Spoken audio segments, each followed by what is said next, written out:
The bank has closed our account and they seized all the money that was in the account. We actually served a search warrant on their condo in Brentwood, and at first they didn't open the door. Police search warrant, open up! Police, open up!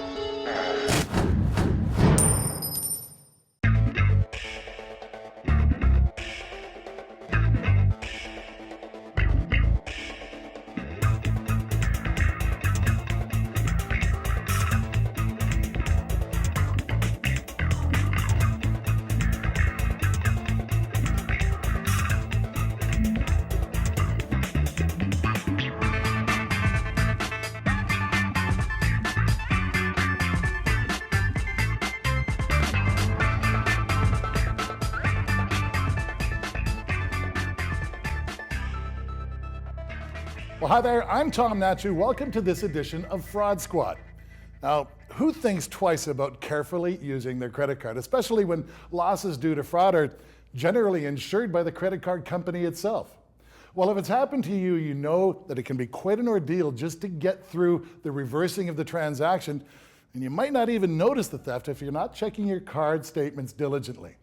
Well, that's what fraudsters are actually counting on, and they're stealing over $1 billion of our money every year. In this episode, we're going to show you how criminals use everyday places like gas stations and restaurants to steal your credit card information and then go on a spending spree at your expense. Police search warrant, open up! Police, open up! I never suspected that the restaurant did it. Two individuals decided to start an identity theft ring. And what they did was they decided to use waiters at places that you and I go to. And they preyed on people that are just eating dinner. I had stopped at the grocery store on my way home from work, and I attempted to use my card to pay for the groceries, and the card didn't go through. I had had lunch at a restaurant. When they took my card to pay for the dinner, they went and scanned it twice. And once they had the PIN that opened the victim account, they were able to then take all the money out of it. What we have here is evidence that was recovered from the execution of the search warrant on the home of the main suspects. This is an example of a skimmer that was given to one of the servers, and the server would place this in their apron. And once the customer at the restaurant would give the ATM debit card as a form of payment to the server would go to the back of the restaurant, would take the ATM debit card, and would just place it in, wait for the beep, and they would pull it out, and their information was then captured onto the skimmer. Pretty upscale restaurant, so I just didn't think anything like that would happen.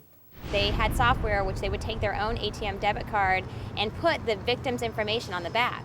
They would then go into the bank with their own ATM debit cards and ask for a PIN change.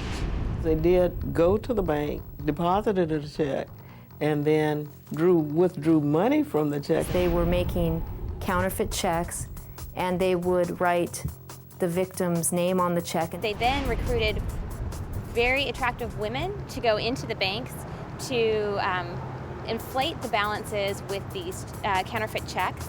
And then they themselves or these runners would use the ATM debit cards that they created to withdraw all the money. I looked at my account, and about $8,000 it was overrun. Taking elaborate trips, they're living very high and owning lots of property and lots of nice clothes and cars. They actually lived in Santa Monica in a beautiful beachfront condominium where they lived off of everybody else's money for about a year. We actually served a search warrant on their condo in Brentwood, and at first they didn't open the door. What do we got? One room, 12 guys, split down the middle, no other entrance. We did end up having to bust the door down, and they were shocked.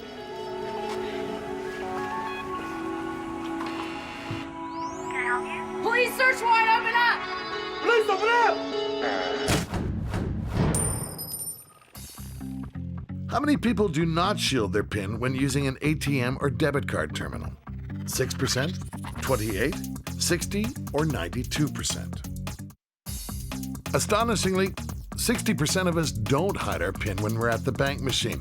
Remember, you need to do exactly the same thing when you're paying with your debit card. Always hide your PIN. I never suspected that the restaurant did it. 2 individuals decided to start an identity theft ring. They were making counterfeit checks, and they would write the victim's name on the check. Where they lived off of everybody else's money for about a year. We actually served a search warrant on their condo in Brentwood, and at first they didn't open the door. Police search warrant, open up! Police, open up!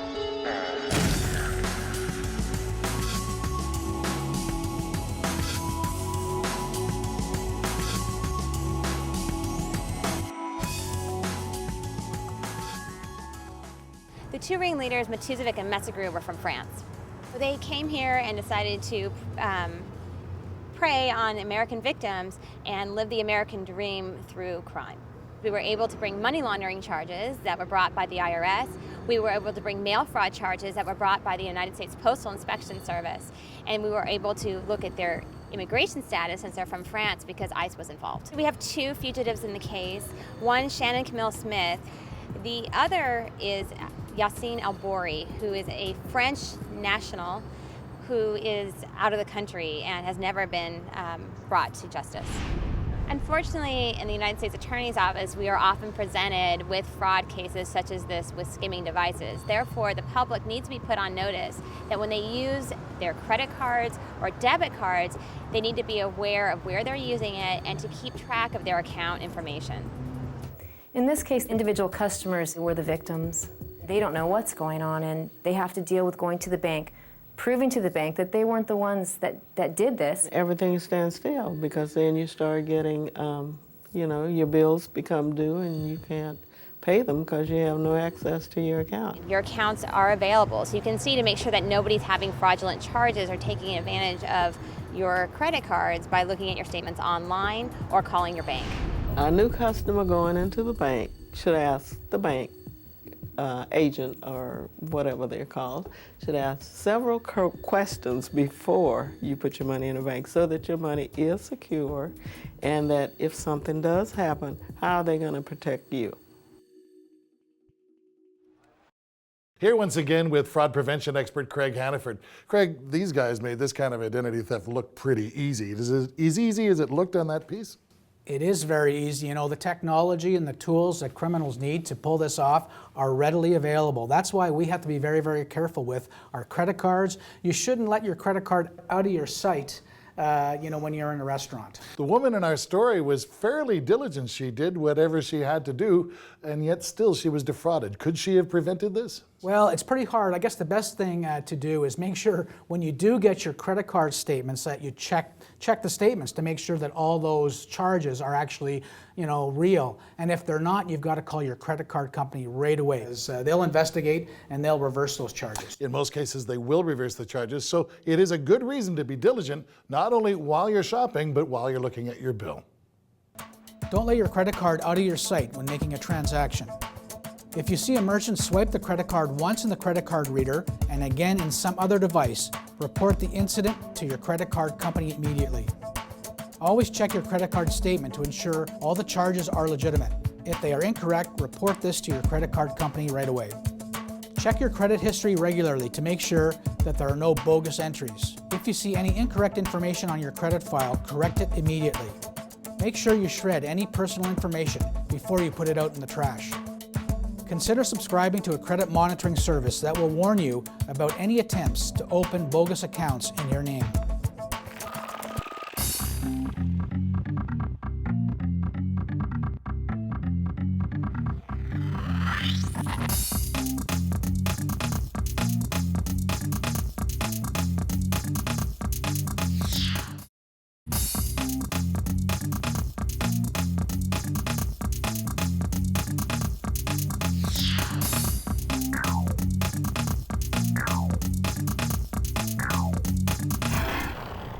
This story is a cautionary tale about how even quick-witted, intelligent people can be snagged into the web of a clever fraudster without even a hint of suspicion that it's happening to them. That is, until it's too late. At that point, I just felt so stupid and that I'd been taken, and I couldn't believe that it would happen.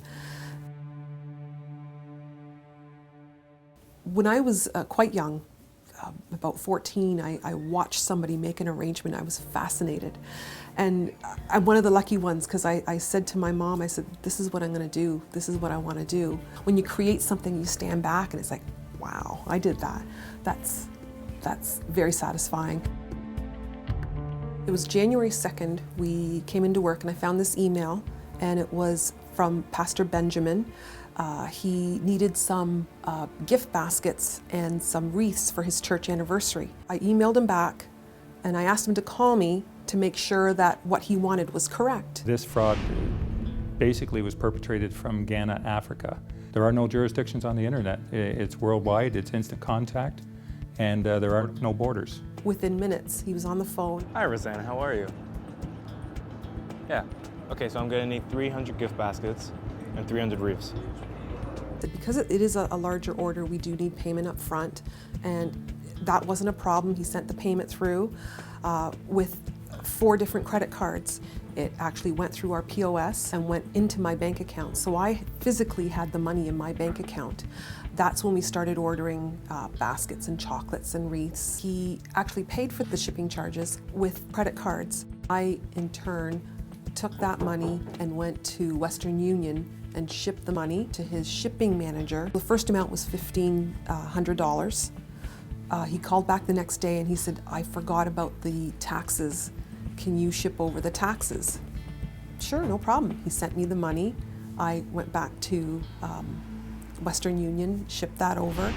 Just in Miss Yeoman's case, we would have seen those signs. And the first sign we would have seen after listening to her tell us about this opportunity, you know, for these wreaths to be made, we would have said to her, okay, well, how are you sending this money? How are you getting paid? And once we would have heard the words money transfer, money wire, that would have been a red flag for any person in the BBB office to say, stop, wait a minute. Since Rosanna thought she was using the so-called pastor's money, she also followed his instructions, no matter how unorthodox, to the letter. He would pick up the money and he would call me as soon as he picked it up. Thank you very much, I've picked up the money.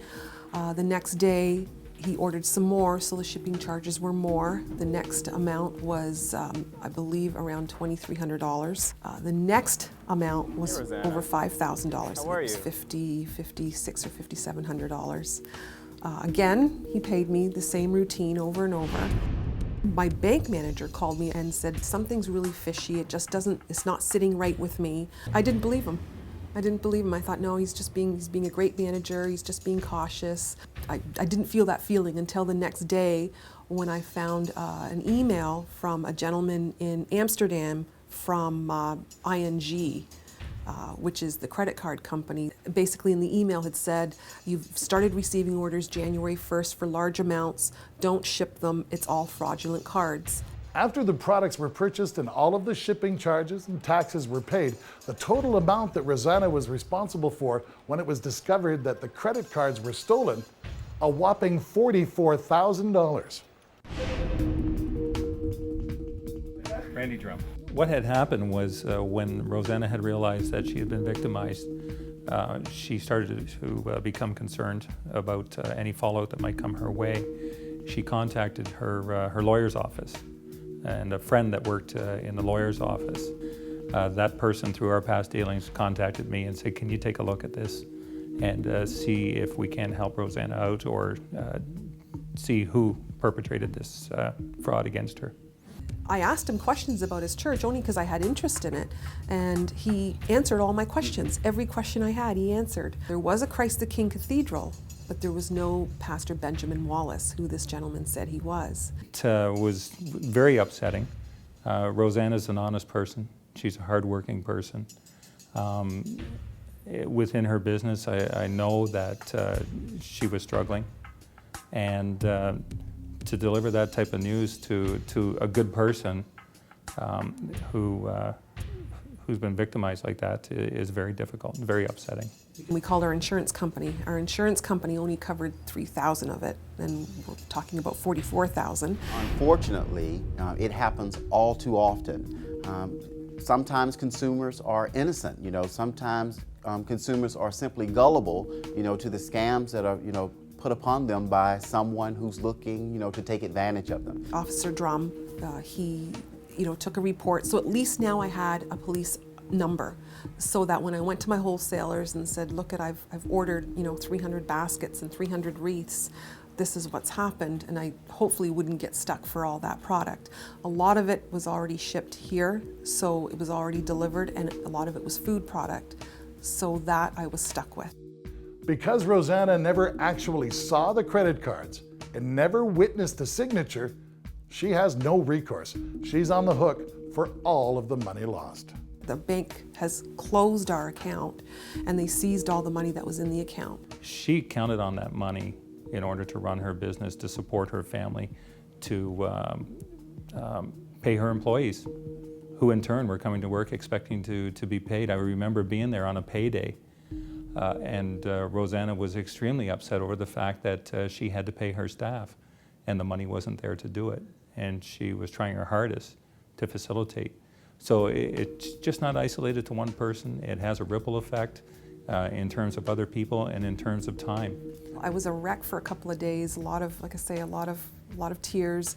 I thought we were, at one point I even said, we're done, close the doors, we're done. And I had a little pity party, and then I came back and I thought, you know what, this isn't gonna get me down. We're not gonna close the doors, my family's gonna be fine, and we're just gonna fight our way back. What signs indicate an investment deal is not legitimate? You find it through a spam email message? The offer is pressured, time sensitive.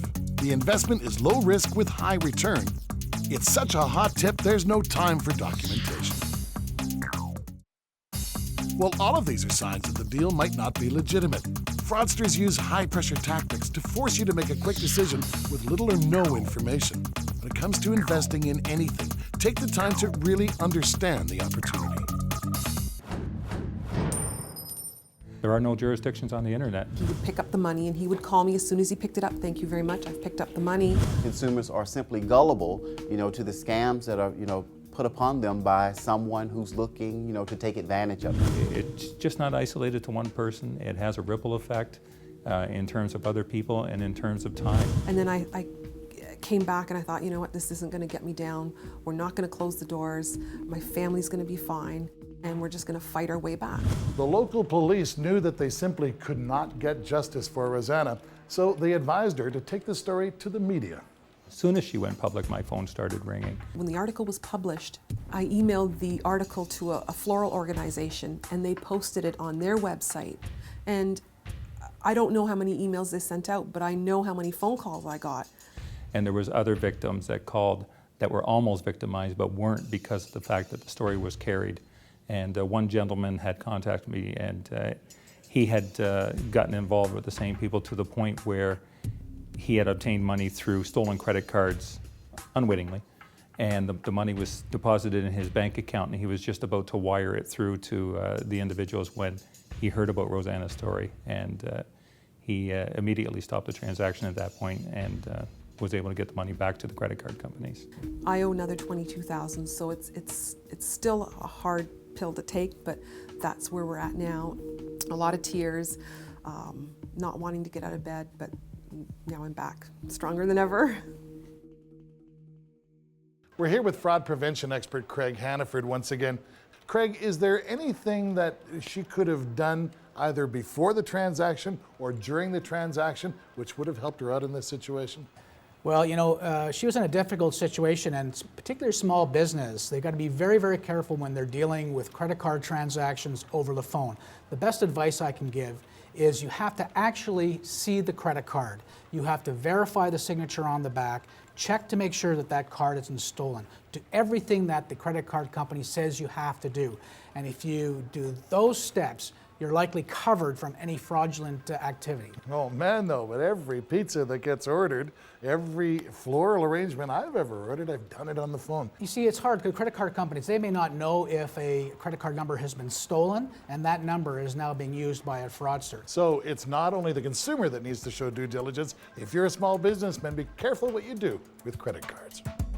If you're a merchant, make sure you actually see the credit card being used. Fraudsters can easily steal credit card data and information and use this over the phone. Make sure you understand the rules and regulations of credit card transactions. Just because a transaction gets an initial approval from the credit card company does not always mean it is good. Only send money to people or businesses you know or trust. Use a payment system that provides extra layers of payment security, such as PayPal. Now, we want to hear from you. So Fraud Squad takes it to the streets to hear some of your stories. I know someone who used to sell fake stocks, and what they would do is they would go out into a construction zone and call a client and make it as if they were in like a mine to say like we're discovering the copper or the silver, and they put the phone, out into the air so that the client on the other end of the line could hear construction thinking that they were actually in a mine. But my only experience with fraud is finding tickets on Craigslist for a sporting event.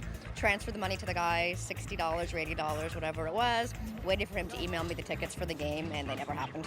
So he just scammed me for $80. I got a call once from Visa. I was actually quite impressed. They asked me if I'd been to Malaysia lately. And I said, well, not in about 20 years. And they called me up, and someone had compromised my card at a gas station. And no, here. And taken my credit card number, and then bought jewelry or something over in Kuala Lumpur. Well, that's a wrap on another episode of Fraud Squad. Remember, we're all fighting fraud together.